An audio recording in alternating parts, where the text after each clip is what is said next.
मीराबाई चेनो अदोमबो नसाना खुजिन्ना सिक्चदुना टोक्योदगी अदोमना फंगकपदु मंगला नते ताइबंगनी कायना येंगजद्रो।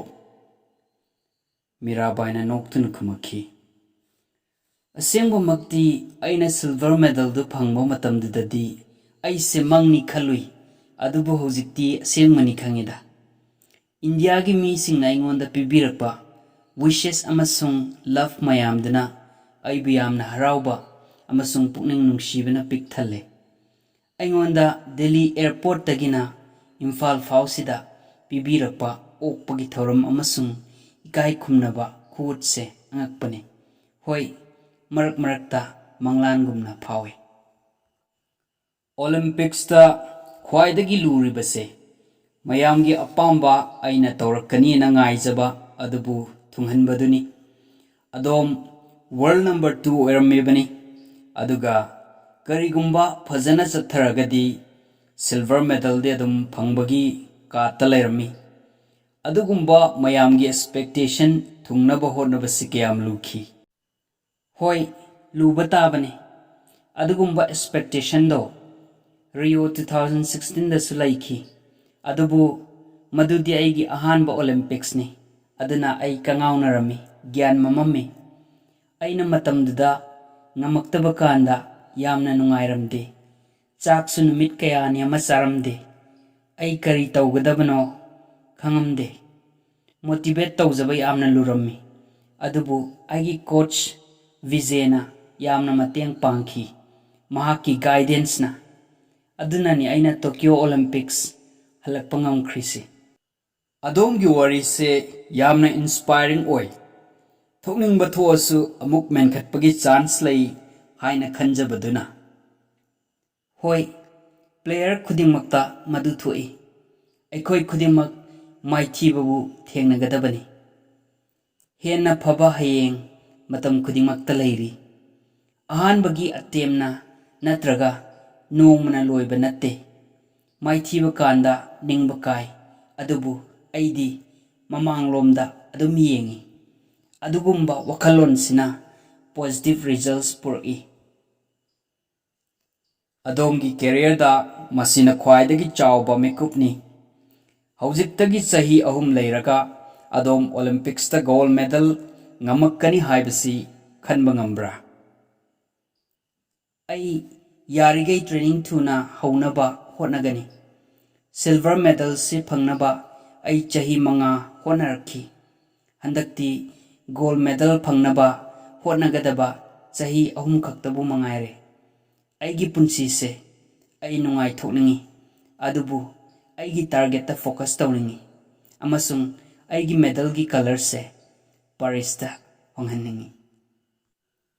अदोमना चैंपियन अमा ओरक्पा कांदा बुद्धि लौसिंग मंगहनबा अयेतपा मयाम अमसु लाकनी खुदम ओइना मी मयाम अमा अदोमगी पुंसी वरीदा फिल्म सेमगे लाइरिक इगे हाइबना चिंगबा मयाम अमा लाकनी अदोम अदु मयामदो करमना थेंगनगनी हैंडल तौगनी अइदी अदुगुंबा पोट खंदेदा तुंगदा थोलकदबदो करिनो येंगनी अदुबु हौजिक्ति आइगी फोकस से ट्रेनिंग खतनी आइगी फिल्म ओइगेरा ओइरोइरा करिम खंदे मरमदी इंडिया दगी आई नुंगशिबा पिक थना फंगे।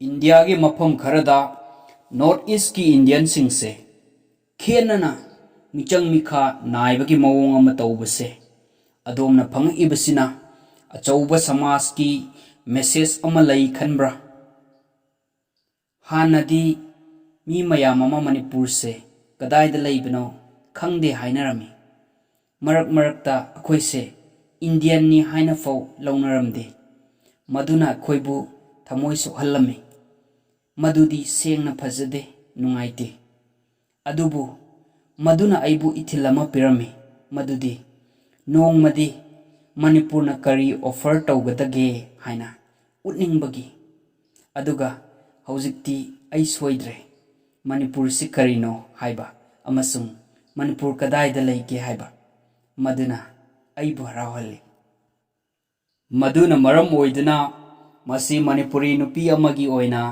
ꯌꯥꯝꯅ ꯆꯥꯎꯕ ꯃꯥꯏ ꯄꯥꯛꯄꯅꯤ ꯅꯠꯇ꯭ꯔꯥ? ꯑꯩ ꯃꯅꯤꯄꯨꯔꯤ ꯅꯨꯄꯤ ꯈꯛꯅꯤ ꯈꯟꯗꯦ, ꯑꯩ ꯏꯟꯗꯤꯌꯟꯅꯤ, ꯑꯗꯨꯒ ꯑꯩꯅ ꯏꯟꯗꯤꯌꯥꯒꯤ ꯑꯦꯊ꯭ꯂꯦꯠ ꯈꯨꯗꯤꯡꯃꯛꯀꯤ ꯑꯐꯕꯒꯤ ꯈꯟꯒꯅꯤ, ꯑꯩꯒꯤ ꯁ꯭ꯇꯦꯠ ꯈꯛ ꯅꯠꯇꯅ꯫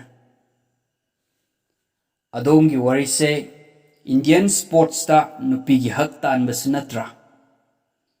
ꯑꯩꯗꯤ ꯀꯅꯥꯒꯨꯝꯕ ꯀꯨꯟꯖꯔꯥꯅꯤ ꯗꯦꯕꯤꯒꯨꯝꯕꯗ ꯌꯦꯡꯈꯠꯆꯅꯉꯥꯏ ꯂꯩ꯫ ꯑꯩꯅ ꯑꯁꯥ ꯇꯧꯖꯒꯅꯤ ꯃꯗꯨꯗꯤ ꯅꯍꯥ ꯑꯣꯏꯔꯤꯕꯤ ꯅꯨꯄꯤꯁꯤꯡ ꯃꯌꯥꯝ ꯑꯃꯁꯨ ꯏꯊꯤꯜ ꯐꯪꯖꯗꯨꯅ ꯋꯦꯠ ꯂꯤꯐꯇꯤꯡ ꯃꯁꯥꯟꯅꯁꯤ ꯂꯧꯈꯠꯅꯕ꯫ ꯁ꯭ꯄꯣꯔꯠꯁꯇ ꯏꯀꯥꯏ ꯈꯨꯝꯅꯕꯒꯤ ꯃꯅꯥꯗ ꯑꯗꯣꯝ ꯈ꯭ꯋꯥꯏꯗꯒꯤ ꯋꯥꯡꯕ ꯀꯟꯇ꯭ꯔꯤꯁꯤꯗ ꯈꯦꯜ ꯔꯠꯅ ꯐꯪꯈ꯭ꯔꯦ, ꯇꯨꯡꯗꯁꯨ ꯁꯤꯗꯒꯤ ꯍꯦꯟꯕꯁꯤꯡ ꯂꯩꯔꯤ ꯅꯠꯇ꯭ꯔꯥ? ꯅꯣꯛꯇꯨꯅ ꯈꯨꯝꯃꯛꯈꯤ꯫ ꯑꯩꯗꯤ ꯑꯔꯖꯨꯅꯥ ꯑꯦꯋꯥꯔꯗꯁꯤꯅ ꯈ꯭ꯋꯥꯏꯗꯒꯤ ꯐꯕ ꯑꯦꯋꯥꯔꯗꯅꯤ ꯈꯜꯂꯝꯃꯤ, ꯑꯗꯨꯒ ꯈꯦꯜ ꯔꯠꯅꯁꯤꯅ ꯈ꯭ꯋꯥꯏꯗꯒꯤ ꯆꯥꯎꯕꯅꯤ ꯈꯪꯉꯝꯗꯦ꯫ ꯍꯧꯖꯤꯛ ꯑꯔꯖꯨꯅꯥ ꯑꯦꯋꯥꯔꯗꯀ ꯀꯔꯤ ꯊꯣꯛꯂꯛꯀꯗꯕꯅꯣ ꯑꯩ ꯈꯪꯗꯦ, ꯑꯗꯨꯕꯨ ꯁꯥꯟꯅꯔꯣꯏ ꯑꯃ ꯑꯣꯏꯅ ꯑꯩꯈꯣꯏꯗꯤ ꯃꯁꯤ ꯌꯥꯝꯅ ꯁ꯭ꯄꯦꯁꯦꯜ ꯑꯣꯏ ꯍꯥꯏꯅ ꯈꯟꯅꯩ꯫ ꯑꯗꯣꯝꯒꯤ ꯀꯣꯆ ꯕꯤꯖꯦ ꯁꯔꯃ, ꯑꯗꯣꯝꯒꯤ ꯄꯨꯟꯁꯤꯗ ꯀꯌꯥꯝꯅ ꯆꯥꯎꯕ ꯊꯧꯗꯥꯡ ꯂꯩꯈꯤꯕꯒꯦ?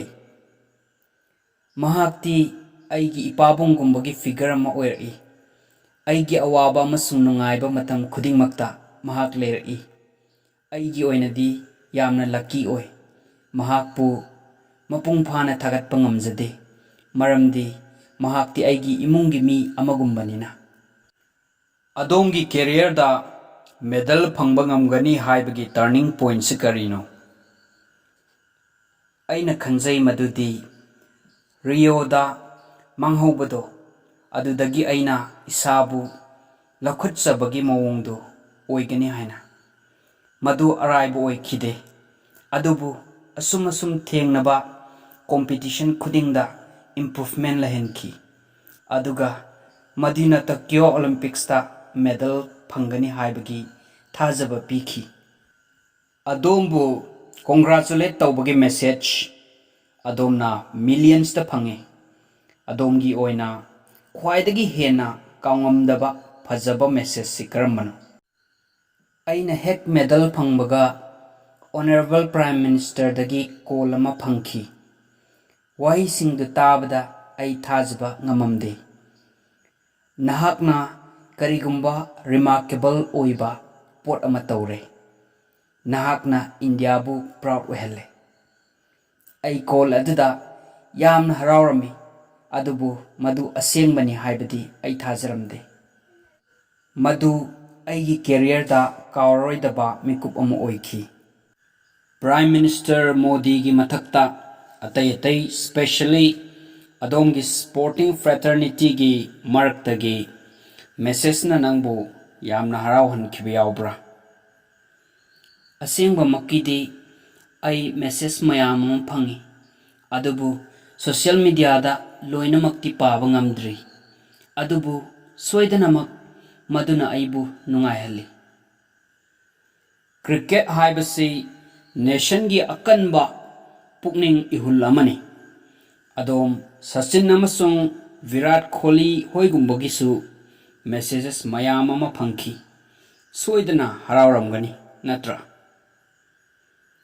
ꯄ꯭ꯂꯦꯌꯔꯁ ꯃꯌꯥꯝ ꯑꯃꯅ ꯇ꯭ꯋꯤꯠ ꯇꯧꯕꯤꯈꯤ ꯑꯃꯁꯨꯡ ꯃꯦꯁꯦꯖꯦꯁ ꯊꯥꯕꯤꯔꯛꯈꯤ, ꯃꯗꯨ ꯌꯥꯝꯅ ꯁ꯭ꯄꯦꯁꯦꯜ ꯑꯣꯏꯈꯤ꯫ ꯑꯗꯨꯒꯨꯝꯕ ꯑꯆꯧꯕ ꯁꯥꯟꯅꯔꯣꯏꯁꯤꯡꯗꯒꯤ ꯀꯪꯒ꯭ꯔꯥꯆꯨꯂꯦꯇꯔꯤ ꯃꯦꯁꯦꯖꯁꯤꯡꯗꯨ ꯌꯥꯝꯅ ꯁ꯭ꯄꯦꯁꯦꯜ ꯑꯣꯏꯈꯤ꯫ ꯁꯥꯟꯅꯔꯣꯏ ꯑꯃ ꯑꯣꯏꯅ ꯑꯇꯣꯞꯄ ꯀꯔꯤ ꯑꯃꯨꯛ ꯄꯥꯝꯈꯤꯅꯤ?